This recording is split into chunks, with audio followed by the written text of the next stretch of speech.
Assalomu alaykum va rahmatullohi va barakatuh. Birodarlar, yaxshimisizlar, tinchmisizlar? Allohning fazli bilan Damashq haqidagi videomiz montaj boshlangan inshaalloh. Endi Abdulloh ukamiz yaqin kunlarda montaj qilib chiqaradi videoni biznillah. Va inshaalloh umid qilaman sizlar kutgan video bo'ldi. Shu o'rinda sayohatchi Abu masalasini ham bir aytib o'tmoqchi edim. Subhanalloh. Ajib holatlarda akamiz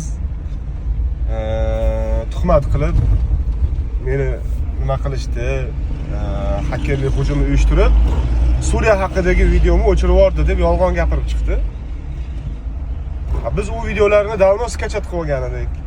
Montaj qilib chiqardik, munosabat bildirib. Endi akaga bir insof kirib qopti deb o'chirib yubordi desak, endi mana shunaqa qilib tuhmat qildi. Hakkerlik hujumi qildi. Biz akamiz akani videosini o'chirib yuboribmiz.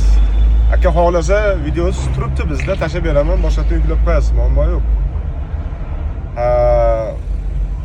Va akamiz undan tashqari subhanalloh. Nima qilibdi? YouTube kanalimizga haligi avtorskiy pravo bor-ku, xuddi o'shanaqa yuboribdi, jalba tashlab. O'sha videosiga, u video bizniki edi, xullas bu qo'yib chiqaryapti degan ma'noda. Ajib holatlar. Bu yerda kimdir o'chirib yubordi deyapti, hujum qilib va yana jalba tashlayapti. Bu video meniki edi, bu qo'yib meni videomdan foydalanyapti. Ajib. O'sha gap aytamiz.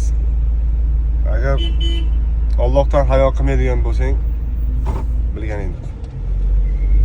Shunaqa. Alloh taolo o'zi ajrladi bersin.